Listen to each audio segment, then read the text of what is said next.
السلام علیکم ورحمۃ اللہ وبرکاتہ۔ الحمد للہ وکفى وسلام علی عباده الذین اصطفى۔ اما بعد فاعوذ باللہ من الشیطان الرجیم۔ بسم اللہ الرحمن الرحیم۔ هو الذي أرسل رسوله بالهدى ودين الحق ليظهره على الدين كله ولو كره المشركون۔ وقال عز وجل كما ورد في سورة النور: وعد الله الذين آمنوا منكم وعملوا الصالحات لَيَسْتَخْلِفَنَّهُمْ فِي الْأَرْضِ كَمَا اسْتَخْلَفَ الَّذِينَ مِنْ قَبْلِهِمْ وَلَيُمَكِّنَنَّ لَهُمْ دِينَهُمُ الَّذِي ارْتَضَىٰ لَهُمْ وَلَيُبَدِّلَنَّهُمْ مِنْ بَعْدِ خَوْفِهِمْ أَمْنًا يَعْبُدُونَنِي لَا يُشْرِكُونَ بِي شَيْئًا وَمَنْ كَفَرَ بَعْدَ ذَلِكَ فَأُولَئِكَ هُمُ الْفَاسِقُونَ۔ صدق اللہ العظیم وصدق رسوله النبی الامین المتین المبین الکریم ونحن على ذلك لمن الشاہدین والشاکرین والحمد للہ رب العالمین۔ اللہم ارزقنی شہادة فی سبیلک، آمین یا رب العالمین۔ اگر ملک ہاتھوں سے جاتا ہے جائے، اگر ملک ہاتھوں سے جاتا ہے جائے، تو احکام حق سے نہ کر بے وفائی۔ اگر ملک ہاتھوں سے جاتا ہے جائے، تو احکام حق سے نہ کر بے وفائی۔ نہیں تجھ کو تاریخ سے آگہی کیا، نہیں تجھ کو تاریخ سے آگہی کیا، خلافت کی کرنے لگا تو گدائی۔ خریدے نہ جس کو ہم اپنے لہو سے، خریدے نہ جس کو ہم اپنے لہو سے، مسلمان کو ہے وہ ننگ پادشاہی، مسلمان کو ہے ننگ وہ پادشاہی۔ اور فتویٰ ہے شیخ کا، یہ زمانہ قلم کا ہے۔ فتویٰ ہے شیخ کا، یہ زمانہ قلم کا ہے۔ دنیا میں اب رہی نہیں تلوار کارگر، دنیا میں اب رہی نہیں تلوار کارگر۔ اور کافر کی موت سے لرزتا ہو جس کا دل، کافر کی موت سے لرزتا ہو جس کا دل، کہتا ہے کون اس کو کہ مسلمان کی موت مر، کہتا ہے کون اس کو کہ مسلمان کی موت مر۔ اور بس رہے تھے یہی سلجوق بھی، ایرانی بھی، اہل چین میں، ایران میں ساسانی بھی، اسی معمورے میں آباد ہے یونانی بھی، اسی دنیا میں یہودی بھی تھے نصرانی بھی۔ پر تیرے نام پہ تلوار اٹھائی کس نے، پر تیرے نام پہ تلوار اٹھائی کس نے، بات جو بگڑی ہوئی تھی وہ بنائی کس نے، بات جو بگڑی ہوئی تھی وہ بنائی کس نے۔ معزز سامعین کرام، میں آپ کو بتا دوں کہ میں ایک قرآن مجید کا طالب علم ہوں، اور جو میں نے آج کا موضوع رکھا ہے، کم از کم میرے پاس اتنی صلاحیت نہیں ہے کہ میں اس کا حق ادا کر سکوں، لیکن اللہ تبارک و تعالیٰ سے دعا ہے کہ مجھے کامیابی عطا فرمائے۔ اللہ تبارک و تعالیٰ نے قرآن مجید میں فرمایا: لقد ارسلنا رسلنا بالبينات وانزلنا معهم الكتاب والميزان ليقوم الناس بالقسط۔ اللہ تبارک و تعالیٰ فرماتا ہے کہ میں نے اپنے رسول کو بھیجا کتابوں کے ساتھ، والمیزان، اور میزان کے ساتھ، لیقوم الناس بالقسط، کس لیے بھیجا دنیا میں رسول کو اور سچے کتاب کے ساتھ؟ کس لیے بھیجا دنیا میں؟ اس لیے کہ اس دنیا میں انصاف قائم ہو جائے، اس دنیا میں انصاف کا نظام قائم ہو جائے۔ لیکن ذرا آپ اپنے اوپر غور کریں گے تو یہ دنیا ظلم کی چکی میں پس رہی ہے، ظلم کی چکی میں اس ذریعے سے پس رہی ہے کہ ہمارے یہاں تقدس کتاب کی بھی توہین کی جاتی ہے، ہمارے یہاں مذہبی شخصیات کی بھی توہین کی جاتی ہے، ہمارے یہاں مسجدوں کی بھی توہین کی جاتی ہے، اور سب سے بڑی بات اور بری بات تو یہ ہے کہ ہمارے عزت سرتاج حضور احمد مجتبی محمد مصطفیٰ صلی اللہ علیہ وسلم کی نشان میں لوگ توہین کرتے ہیں۔ یہ ظلم ہے، اور اس ظلم میں ہر شخص پس رہا ہے، اور اس ظلم سے بچنے کا ایک ہی طریقہ ہے جو میں آپ کے سامنے رکھنے والا ہوں۔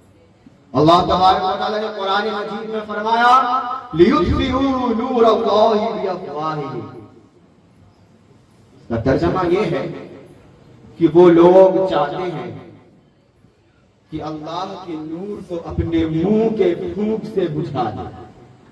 لِيُطْفِئُوا نُورَ اللَّهِ بِأَفْوَاهِهِمْ وَاللَّهُ مُتِمُّ نُورِهِ وَلَوْ كَرِهَ الْكَافِرُونَ، اور اللہ کو اپنے نور کا اتمام کرتے رہے گا چاہے کافروں کو کتنا ہی ناگوار گزرے، اسے کتنا بھی ناگوار گزرے، اللہ اپنے نور کا اتمام کرتے رہے گا۔ لیکن ذرا آپ یہاں پہ ایک بات پہ توجہ کریں کہ وہ سے مراد کیا ہے، کون لوگ ہیں جو اللہ کے نور کو بجھانا چاہتے ہیں؟ تو سیاق سباق قرآنی سے پتہ چلتا ہے کہ یہ یہودیوں کے بارے میں آیت نازل ہوئی کہ یہودی چاہتے ہیں کہ اللہ کے نور کو اپنے منہ کے پھونکوں سے بجھا دیں، لیکن اللہ کا فیصلہ ہے واللہ متم نوری، اللہ اپنے نور کا اتمام کر کے رہے گا۔ اب ذرا اس آیت کے پس منظر کو سمجھ لیجیے۔ جب مکہ معظمہ میں یہ آیت نازل ہو رہی ہے تو وہاں پر جو حضور کے سخت ترین دشمن تھے وہ تو تھے مشرکین عرب، جن کے سرے خیل تھے مشرکین مکہ، اور ایک تھے یہود۔ یہ دونوں بہت ہی شدید ترین دشمنی رکھتے تھے حضور سے۔ اس کے بارے میں قرآن مجید میں آیا سورہ مائدہ میں لَتَجِدَنَّ أَشَدَّ النَّاسِ عَدَاوَةً لِلَّذِينَ آمَنُوا الْيَهُودَ وَالَّذِينَ أَشْرَكُوا، تم پاؤ گے کہ مسلمانوں سے شدید ترین دشمنی میں تمام انسانوں میں یہ یہودی ہے اور مشرک ہے، یہ دشمنی کرتے ہیں۔ لیکن ذرا اس دشمنی کو سمجھ لیجیے، ان دونوں کی دشمنی میں دو بہت بڑے فرق ہیں۔ ایک فرق یہ تھا کہ اللہ کے نور کو مشرکین مکہ بھی بجھانا چاہتے تھے اور یہودی بھی بجھانا چاہتے تھے، لیکن مشرکین مکہ اپنے طاقت کے بنیاد پر بجھانا چاہتے تھے۔ یاد رکھیے مشرکین مکہ بھی جنگ کے بدر میں 70 جانیں دی اپنے معبودان باطل کے لیے اور جھوٹے دین کے لیے، اور ابو جہل نے تو کہا تھا کہ ذرا میرے گردن کو اوپر سے کاٹنا تاکہ نظر آئے کہ کوئی سردار کا سر ہے جب یہ کسی چیز پر رکھا جائے۔ وہ دین باطل کے لیے کہہ رہا ہے کہ میری گردن کو ذرا نیچے سے کاٹنا تاکہ نظر آئے کہ سردار کا گردن ہے۔ تو مشرکین مکہ اپنے طاقت کے بنیاد پر اللہ کے نور کو بجھانا چاہتا تھا، اور یہودی اپنے طاقت کے بنیاد میں نہیں، وہ لوگوں کو ایک دوسرے سے حضور کے بارے میں بھڑکا کر لاتے تھے۔ قرآن مجید میں ان کے بارے میں یہ آیا کہ لا یقاتلونکم جمیعا، وہ کبھی تم سے جماعت کے شکل میں مقابلہ نہیں کریں گے، قتال نہیں کریں گے، الا فی قرى محصنۃ او من وراء جدر، بلکہ خود کو اپنے آپ کو ایک مضبوط ترین قلعوں میں بند کر کر قلعوں کے پیچھے سے عورتوں کی طرح پتھر بازی کریں، اس کے علاوہ کچھ نہیں کرتے، کچھ نہیں کر سکتے تھے وہ عورتوں کی طرح۔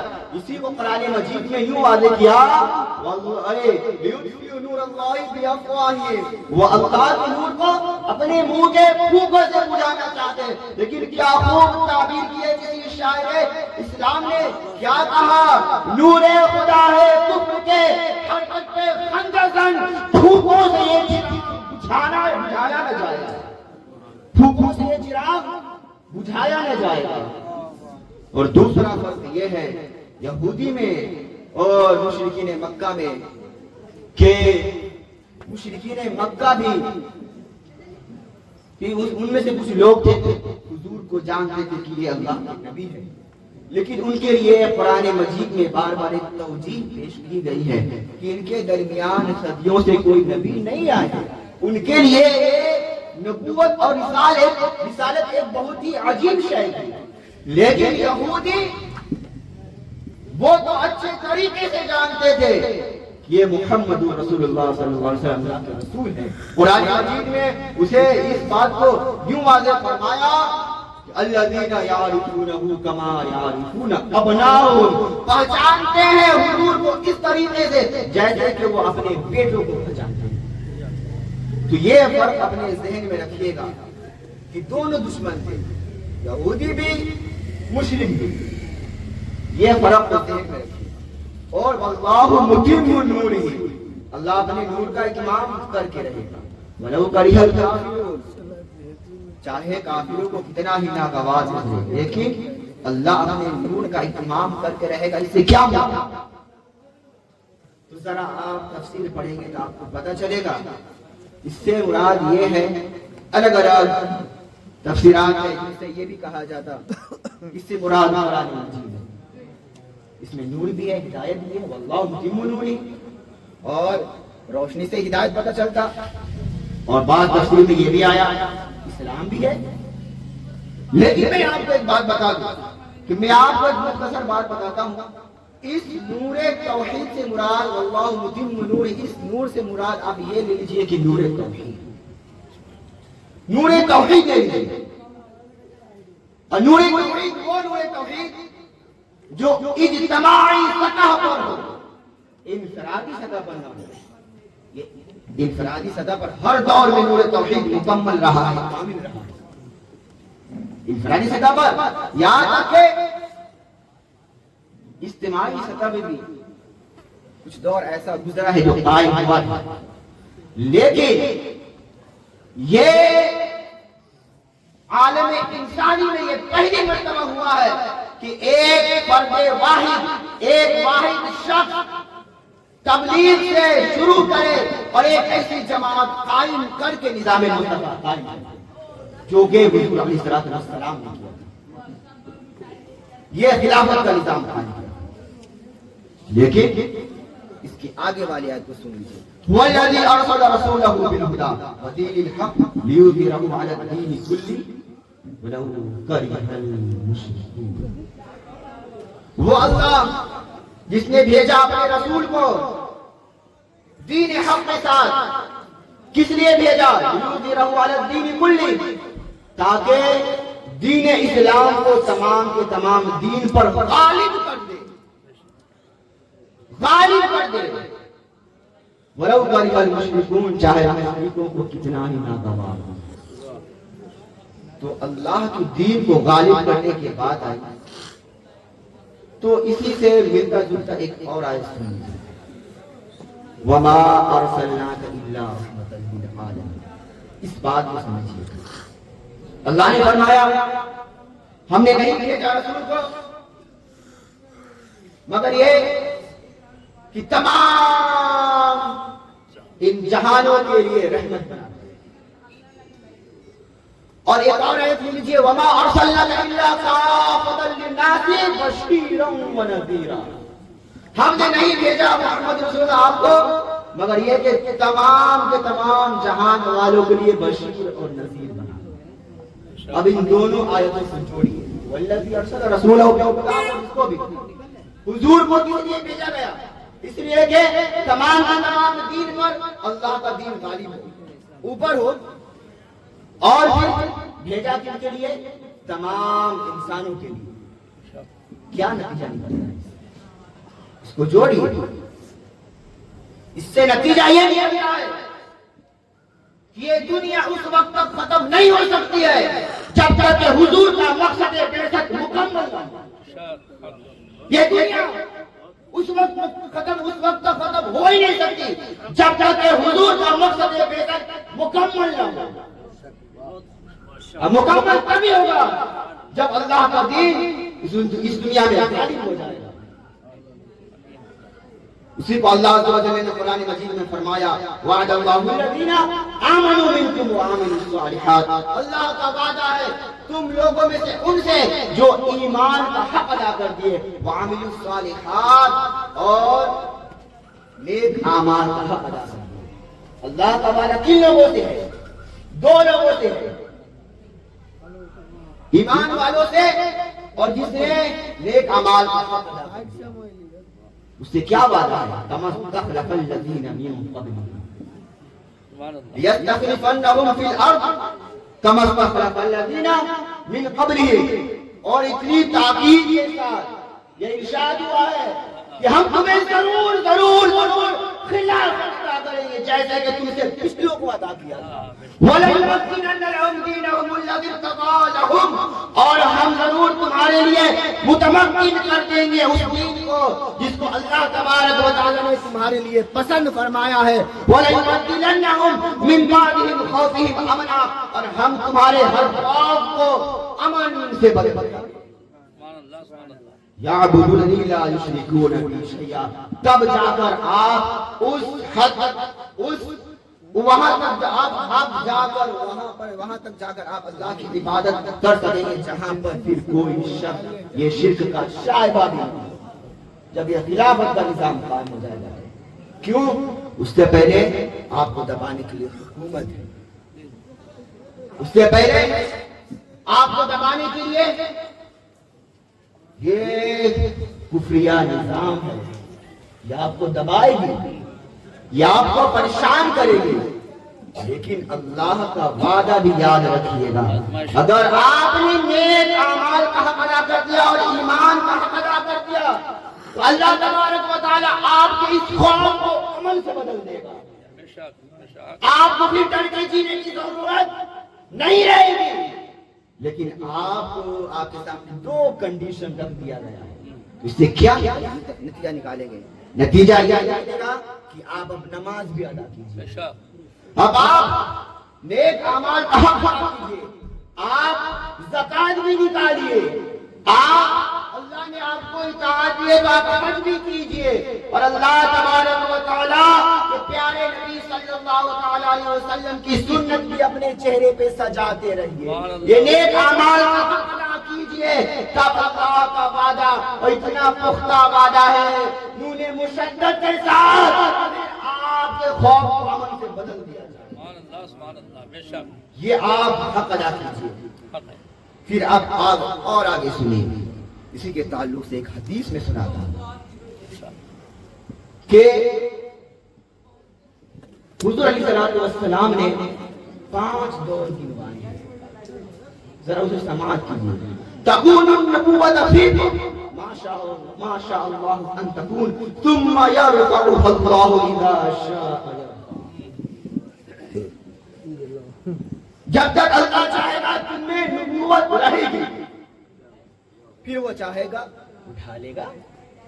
اس کا مطلب یہ ہے کہ جب تک ہمارے درمیان حضور رہیں گے پھر اللہ تعالیٰ جب چاہے گا اپنے پاس بلا لے گا۔ ثم تكون خلافة على منهاج النبوة، پھر خلافت على منهاج النبوة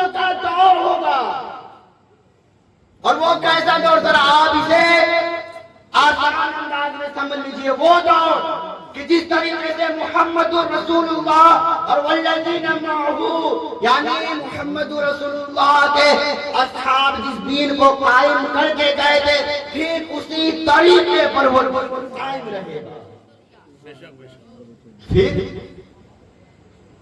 فتکون ما شاء اللہ ان تکون ثم یرفع اللہ اذا شاء.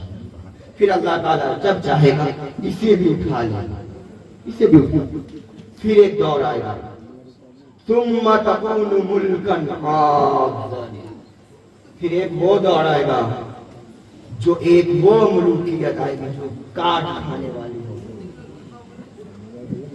فتکون ما شاء اللہ ان تکون ثم یرفع اللہ اذا شاء یرفع. پھر اللہ تبارک و تعالیٰ جب چاہے گا اسے بھی اٹھا لے گا.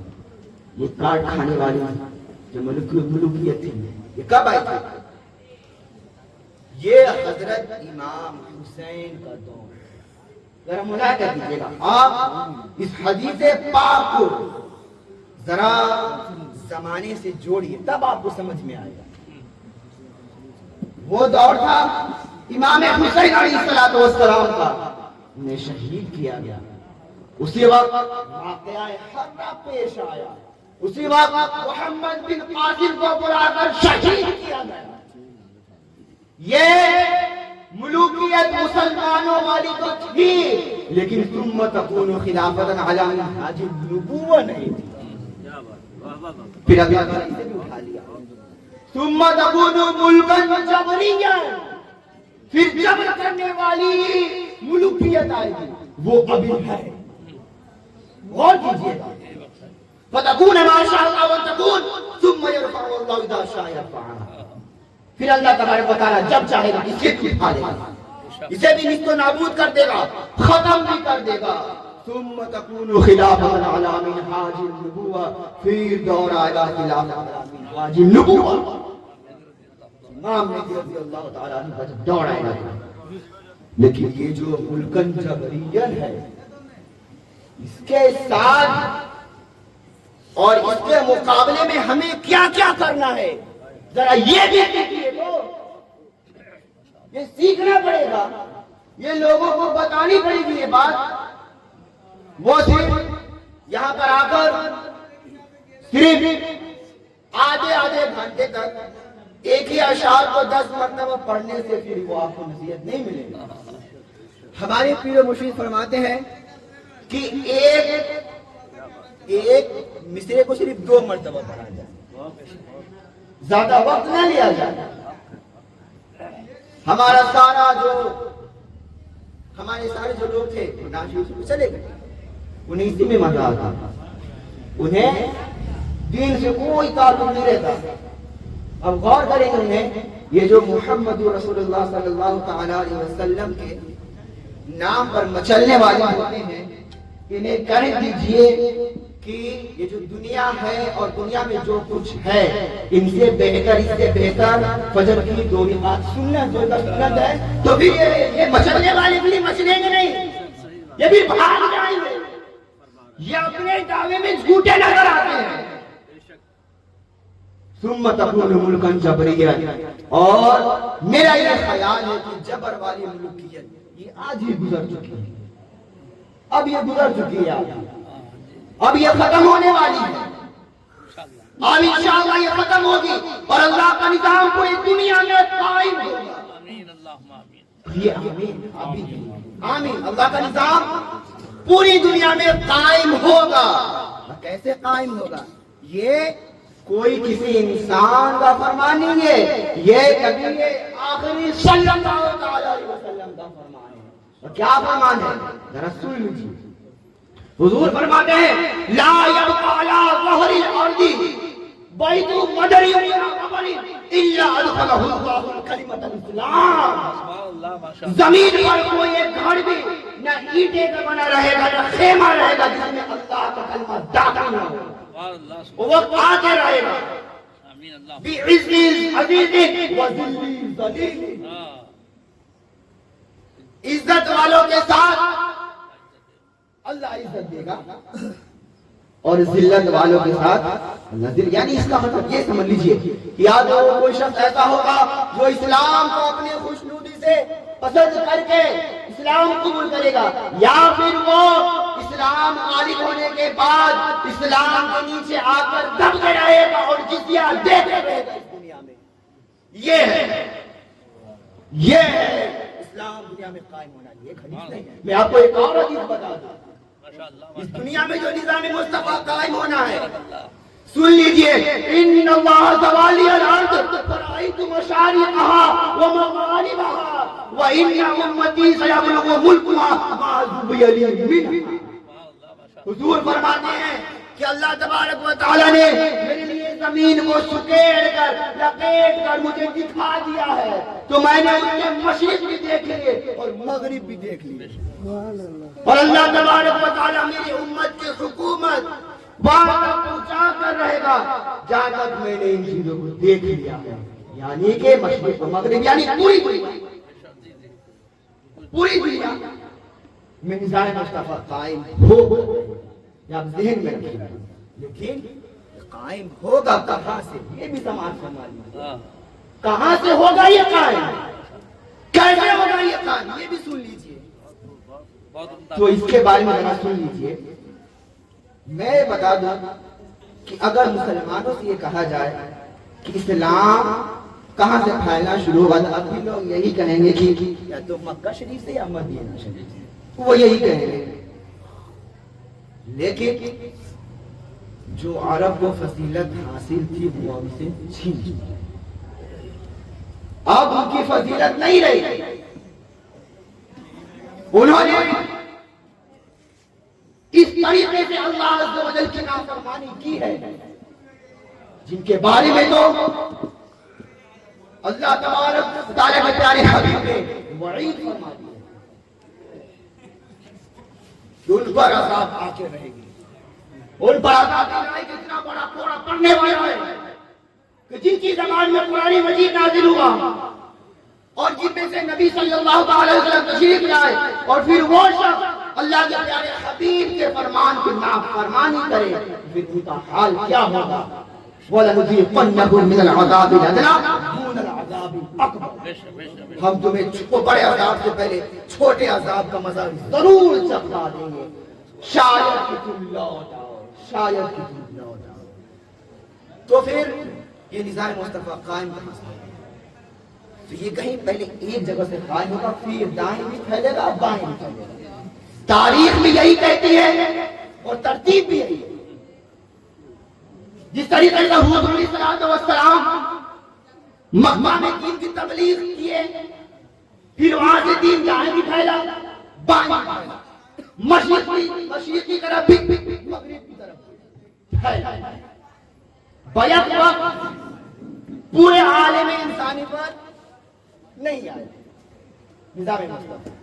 حضور علیہ السلام کو بھی 23 برس محنتی شاقہ کے ساتھ زندگی گزارنی پڑی، پھر یہ دور آیا، اور ہم تو یہ سمجھتے ہیں کہ ہم جو بھی ہیں اور تیرے پیارے حبیب صلی اللہ تعالی علیہ وسلم کی امتی میں سے ہیں، ہم یہ کہہ کر اپنے آپ کو دھوکے میں ڈال دیتے ہیں کہ ہم یہ ہے گناہگار، سیاکار، بدکار، لیکن ہم تیرے پیارے حبیب کی امت ہیں، یہ کہہ کر یہ آپ اپنے آپ کو دھوکہ دے رہے ہیں۔ اپنے آپ پر ذرا توجہ دے کہ ہم کتنے پانی میں ہیں، اور پھر قرآن کی تو صاف واضح الفاظ میں کہہ دیا حسب الناس ان یترکوا ان یقولوا آمنا وهم لا یفتنون، کیا تم نے یہ گمان کر کے رکھا ہے کہ تم یہ ایمان کا اعلان کرنے کے بعد تم پھر یہ سمجھتے ہو کہ پھر تمہارا کوئی آزمائش نہیں ہوگی؟ نہیں ہوگی، ہوگی، ضرور ہوگی۔ وہ تو سورہ بقرہ میں ہی ارشاد باری تعالیٰ آ گیا تھا، وَنَبْلُوكُم بِشَيْءٍ مِّنَ الْخَوْفِ وَالْجُوعِ وَنَقْصٍ مِّنَ الْأَمْوَالِ وَالْأَنفُسِ وَالثَّمَرَاتِ وَبَشِّرِ الصَّابِرِينَ۔ آزمائش تو آ کر رہے گی جب آپ اللہ کے دین کے لیے کام کریں گے۔ اب یہ قائم کہاں سے؟ ذرا اس کے تعلق سے بھی حدیث سنیے۔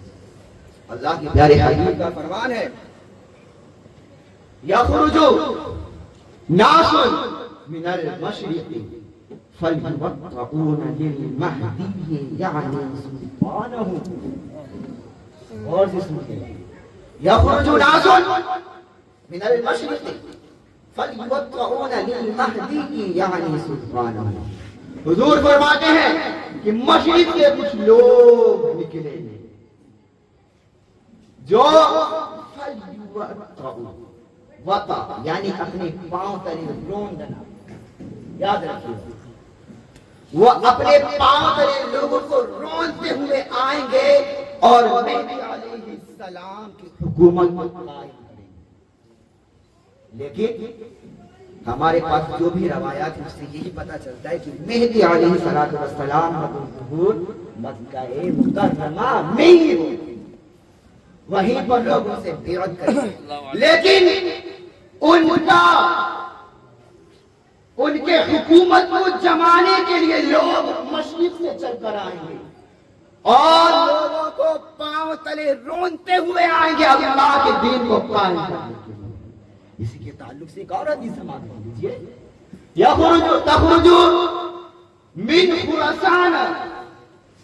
تخرج من خراسان رايات سود لا يردها شيء حتى تنصب بإيليا. حضور فرماتے ہیں کہ خراسان سے لوگ نکلیں گے سیاہ جھنڈوں کے ساتھ, سیاہ جھنڈوں کے ساتھ. لا يردها شيء, انہیں کوئی چیز روک نہیں پائے گی حتی تنصب بإیلیا, یہاں تک کہ وہ ایلیا میں آ کر اسلام کا جھنڈا نصب کر دیں گے, گاڑ دیں گے اسلام کا جھنڈا. ایک اور حدیث سنیے اللہ کے, ابھی میں 3 حدیث کو جوڑوں گا انشاءاللہ. ماشاءاللہ اللہ تبارک و تعالی ہمیں سمجھنے کی توفیق عطا کرے. اللہ کے پیارے حبیب کا فرمان ہے عصابتان من امتی اخرجهم الله من النار. عصابتان من امتی اخرجهم الله من النار. عصابة تغزو الهند وعصابة تكون مع عيسى ابن مريم عليه السلام. ذرا غور کیجیے اس کے ترجمہ. حضور فرماتے ہیں میرے امت کے 2 گروہ ایسے ہیں جن کو اللہ تبارک و تعالی نے پہلے ہی آگ سے نجات عطا کر دیا, جہنم سے نجات دے دی ہے. 2 گروہ ایسے ہیں. کون سے گروہ ہے, کون سی جماعت ہے؟ عصابۃ تغزو الہند, پہلا گروہ وہ ہے جو ہندوستان میں جہاد کرے. پہلا گروہ وہ ہے, یہ سبحان اللہ ڈر تو نہیں رہے. جہاد کا معنی کشاکش کوشش کرنا ہے کہ نہیں, دین اسلام کو قائم کرنے کی کوشش کرنا. کشاکش خسو دریا ہے, دیدنی کوثر الجھ رہے ہیں زمانے سے چند دیوانے, الجھیں گے الجھتے رہیں گے. تو عصابۃ تغزو الہند, پہلا گروہ وہ ہے جو ہندوستان میں جہاد کرے گا. وعصابۃ تکون مع عیسی ابن مریم علیہ السلام, اور دوسرا گروہ وہ ہے جو حضرت عیسیٰ علیہ السلام کے ساتھ مل کر جہاد کرے گے. اب ذرا یہ جوڑیے ان تمام حدیثوں, کیسے جوڑے گا؟ سارے حدیثوں میں آنے والے لوگ خراسان سے, مشرق کی طرف سے ہی آنے والے لوگ, اور وہیں سے لوگ آئیں گے. تو پھر آپ کو بتایا تھا ایک جگہ پہلے خلافت کا نظام قائم ہوگا, پھر دائیں بھی پھر بائیں, یہ پھیلے گا, یہ بیک وقت پوری دنیا پورے عالم انسانی پر قائم نہیں ہو سکتا, یہ پھیلے گا. اگر ایسا ہونا ہوتا تو حضور علیہ السلام کے ہاتھوں سے وہ ہو چکا ہوتا. وہ آخری نبی ہے کہ نہیں, افضل البشر ہے کہ نہیں, بے شک ہے. اگر یہ ہونا ہوتا تو اسی وقت ہو جاتا. لیکن جو خراسان سے لوگ نکلیں گے سیاہ جھنڈوں کے ساتھ, اب وہ ذرا میں آپ کو بتا دوں, خراسان حضور کے زمانے میں بہت بڑا یہ سمجھ لیجیے کہ یہ ملک شہر ہے. اب اس میں ابھی کے زمانے میں ایران کا مشرقی حصہ بھی آتا ہے, غور فرمائیے گا, ایران کا کچھ مشرقی حصہ بھی آتا, افغانستان بھی آتا ہے, اور اس میں اور بھی ملک آتا ہے. لیکن یاد رکھیے گا وہاں سے لوگ نکلیں گے. اب وہاں سے جب نکلیں گے تو وہی امت جو عصابتان من امتی میں یہ دونوں گروہ کو ایک ہی حدیث میں جمع جو کیا گیا، میرا ذہن تو یہی کہتا ہے کہ وہی جو مشرق سے چل کر آئیں گے وہ ایک گروہ وہ ہوں گے جو ہندوستان میں آ کر جہاد کریں گے، اسی میں سے ایک گروہ وہ ہوں گے جو حضرت عیسیٰ علیہ السلام کے ساتھ جا کر جہاد کریں گے۔ یہ آپ اس پہ اتفاق کر سکتے ہیں، اس میں آپ مجھ سے اختلاف بھی کر سکتے ہیں، میں یہ نہیں کہتا، یہ آپ زمانہ کے اعتبار سے آپ اس پر لگاتے رہیں گے، فٹ کریں گے، آپ چاہے تو اختلاف کیجئے، لیکن میں آپ کو بتا دوں کہ یہ تمام کے تمام جو واقعات ابھی نظر آ رہے ہیں ہمارے آنکھوں کے سامنے ہیں، وہ وقت دور نہیں ہے کہ حضرت مہدی علیہ السلام کا ظہور رضی اللہ تعالی عنہ، وہ وقت دور نہیں ہے، زمانے کی رفتار بتا رہی ہے کہ ان کا ظہور اب قریب آ چکا ہے۔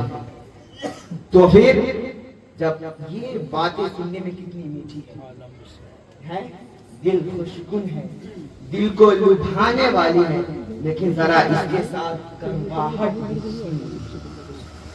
یہ اللہ کے تمام واضح پختہ وعدے اور ہمارے نبی صلی اللہ علیہ وسلم کے واضح پیشن گوئیاں کے بعد بھی فمن کفر بعد ذالک فاولئک هم الفاسقون، اتنے پختہ وعدے اور اتنے واضح پیشن گوئیاں کے بعد بھی اگر کوئی اس نعمت کی ناشکری کرے، فمن کفر بعد ذالک فاولئک هم الفاسقون، تو پھر یہی لوگ فاسق، یہ ایمان کا حق ادا نہیں کر سکتے، یہ عمل صالح کا حق ادا نہیں کر سکتے، یہ دو آپ شرط ادا کر دیں گے پھر اللہ کا نظام قائم ہوگا، لیکن نہیں کریں گے تو پھر یہی لوگ فاسق ہے۔ اللہ تبارک و تعالیٰ سے دعا ہے کہ ہم سب کو نیکی کی دعوت دینے کی توفیق عطا کرے، ہمیں سننے کے ساتھ عمل کی توفیق عطا کرے۔ اللہ تبارک و تعالیٰ ہمارے خون میں جہاد کا جذبہ، یہ جہاد کوئی گالی نہیں ہے، یاد رکھیے گا، دنیا میں جب جب ظلم ہوگا تب تک جہاد ہوگا۔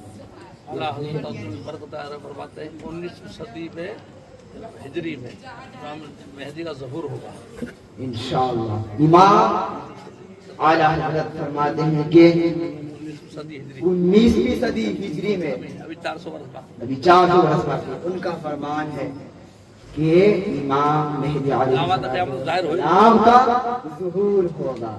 انہوں نے اپنی کتاب میں لکھ دیا ہے، تو اب کیا کریں گے؟ اب کرنا کیا ہے؟ اب اس میں بھی توجہ کرنا کیا ہے؟